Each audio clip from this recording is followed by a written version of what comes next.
Welcome to the recap room. Please like and subscribe for more video. Clown Town begins by showing siblings named Ricky and Megan playing with their nanny. Because it was getting late, the nanny told the children to go to bed. After escorting them to their room and wishing them good night, the nanny then went back downstairs to clean up the toys.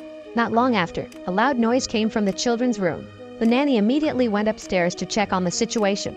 When the nanny was about to open the door to the children's room, unexpectedly, someone stabbed her to death. The scene then switches to a restaurant in a small town set several decades after the incident. Inside the restaurant, there were two workers who were having lunch while chatting, before continuing their plan to leave the city. Not long after, four young people came to the restaurant to ask the way to the city of Columbus. They were also told a shortcut to reach their destination quickly by a sheriff who happened to be at a restaurant. After receiving a shortcut from the sheriff, the four young people immediately continued their journey. Jill, the girl in the red dress, seemed very enthusiastic about going to the city of Columbus because they were planning to see a concert there. So does her boyfriend, Mike, who drives the car. Meanwhile, their friends, Brad and Sarah, seem quite enjoying the trip, even though they have never been to the city. However, their joy vanished for a moment after Jill realized that her cell phone had disappeared. After looking for it in the car, the phone is still nowhere to be found. Jill then assumed that her cell phone must have been left in the restaurant when they were about to ask the cashier for directions. Sarah tried to call Jill's cell phone and someone picked it up and said that it had been left in the restaurant. When Jill and her friends plan to turn back, the man says they don't need to go back to the restaurant and tells them to wait in the town of Clinton, which is in line with their destination. At first, the young people did not suspect the slightest, but when they arrived in the town of Clinton, Jill and her friends felt that there was something odd about the city that looked like a dead city, because no one was seen there. They then wandered through the remote town, but still did not meet anyone. On the other hand, the two workers who had stopped by the restaurant for lunch didn't realize that someone had been following them since they left the restaurant. Night fell, but there was no sign of the person who would deliver Jill's cell phone. Because she had waited too long, Jill gave up her cell phone and invited her friends to get out of Clinton City immediately, but unfortunately, their car suddenly broke down and the other cell phones did not get a signal. They tried to find help, but even though they shouted as loudly as they could, no one came. Even the atmosphere in the city was getting darker as it got dark. Suddenly, Jill saw a bald man wearing clown makeup on one side of the road. Not long after, they were surprised by a car that passed on the road. It turned out that the car was the car driven by the two workers who were also directed to the city of Clinton as the fastest shortcut to their destination. Jill and her friends then asked the two workers for help. However, before leaving there, suddenly a man appeared from the back of the workers' car and immediately attacked one of the workers. He was also wearing clown makeup, just like the bald man Jill had seen. But their horror did not end there. Not long after, a long-haired man with clown makeup came along who looked like he wanted to have fun with his victims. A long-haired man then poured gasoline on one of the workers who was lying down due to his injuries and immediately burned him alive. Seeing the terrible incident, Jill and her friends immediately fled from the place. Because they could not get out of the town of Clinton, they decided to find a safe enough hiding place from the pursuit of the sadistic clown man. The five of them were almost caught when a bald clown stalked the wreckage of the bus they were hiding in. Jill and the others tried not to make the slightest sound, even though their hearts were beating really fast. After the bald clown left, they then looked for a safer place to stay. However, unbeknownst to the others, Jill, who was at the back, was kidnapped by a gang of sadistic clowns. When her friends were about to enter a wrecked RV, Sarah, who finally realized that Jill had disappeared, then told her friends. However, a well-dressed clown man suddenly came and they all immediately got into the car to take cover. Even though Sarah and the others had locked the doors and windows of the wrecked RV, that didn't stop the gang of clowns from attacking them. The clowns tried to break the glass and scare their target. Sarah and the others became even more panicked and frightened. When they were getting more and more pressed, an old man suddenly appeared and helped them sneak out secretly from their hiding place. The old man then told them to follow him, although he didn't say where he was. Mike looked suspicious, but they had no choice but to die like one of the workers. It turned out that the old man took them to his hiding place in an abandoned building. The old man used to be a resident of the town of Clinton before the gang of sadistic clowns came and took control of the city. Even though a herd of sadistic clowns roamed the city, the police seemed to turn a blind eye, so he decided to hide in a safe place because he couldn't get out of the city. Brad noticed a family portrait with two children that the old man had displayed in his hiding place. When the old man was telling his life story, suddenly there was a noise at the entrance.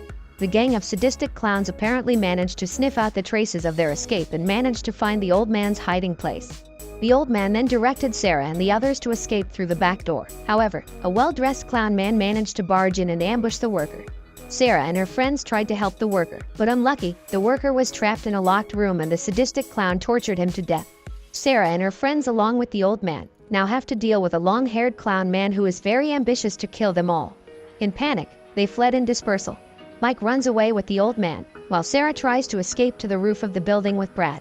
Sarah and Brad are further cornered because a well-dressed clown man who seems quite smart notices the trail of their escape and follows the two to the roof of the building. Arriving on the roof of the building, Brad immediately found a fairly safe hiding place, but not so with Sarah. As a result, the clown man immediately ambushed Sarah and wanted to kill her by dropping her from the roof. Brad didn't stand still. He rushed to help Sarah and fought the clown man with all his might. Brad managed to grab the iron crowbar, which was the clown man's mainstay weapon, and without thinking, he immediately killed the clown with the crowbar. Mike and the old man managed to escape from the long-haired clown man's pursuit. They then made it to the roof and met Sarah and Brad, who were still shocked by the brutal attack. Brad accidentally finds Jill's cell phone in the clown man's pocket. Not only that, he also recognized the tattoo on his arm that he saw on someone when they stopped by a restaurant. It turns out that the clown man is one of the restaurant waiters who may have deliberately stolen Jill's cell phone to set them up. When Sarah and her friends rush to escape from the town of Clinton with the help of the old man, Jill, who was kidnapped by a gang of clowns, is still alive and is now being held captive in their headquarters. In the sadistic clown gang, it turns out that there is a female clown who likes to make up her victims' faces with clown makeup, as she did to Jill. Meanwhile, Sarah and her friends were trying to leave the city of Clinton by using a car belonging to the workers, but suddenly they were blocked by someone who appeared from the side of the road. Brad got out of the car to see who was blocking their escape by standing in the middle of the road. It turned out that what appeared was an old man whose body was covered in wounds and covered in blood. When Brad tried to approach him, the sadistic clowns reappeared and ambushed them. Brad managed to escape and ran as far as possible until he finally found a house with the lights on. Brad then hopes to ask the house owner for help. He then went into the house and met an old woman who was sitting. Brad then asked the old woman for help, but she told him to wait for her son to arrive. A suspicious Brad saw a family portrait at the old woman's house, the exact same family portrait he had seen in the old man's hideout who had helped them. The woman then told Brad that her husband ran away after learning that his wife and 2 children had brutally murdered their nanny. Brad then saw the long-haired clown man about to enter the woman's house. He immediately hid somewhere and overheard the clown man's conversation with the woman who owned the house. It turns out that the long-haired clown man is a boy named Ricky who is in the family portrait. At the clown's headquarters, the bald clown man and his other friends managed to ambush Mike and Sarah, then lock them up along with Jill. It turned out that the police never detected the action of the sadistic clown group because they had the full support of the sheriff, who deliberately directed them to the town. Because the sun was about to rise, the gang of sadistic clowns then executed their victims one by one. They then started the execution by brutally killing Jill. When they were about to continue the execution, the sheriff and Ricky got into a heated argument that ended in Ricky's stabbing. The sheriff died instantly. On the other hand, Brad, who is secretly following Ricky, doesn't waste the opportunity to free his friends when a gang of clowns fights with the sheriff. Mike manages to kill one of the clown gang members who are carrying an axe. Brad and his friends immediately fled from the place before they realized that one of his friends had died. Brad and Sarah managed to find a used vehicle, along with the rest of the gang of sadistic clowns who realize that their captives have escaped. Brad and Sarah then boarded the vehicle. They are forced to leave Mike, who is caught by the bald clown man, and duel until both of them die. Brad and Sarah managed to leave the town of Clinton, although their whole body was covered with wounds and the painful trauma of what they experienced in the city haunted them for life. The film ends by showing Ricky and a female clown who turns out to be his sister, Megan, staring at Brad and Sarah's departure with expressions that are hard to explain.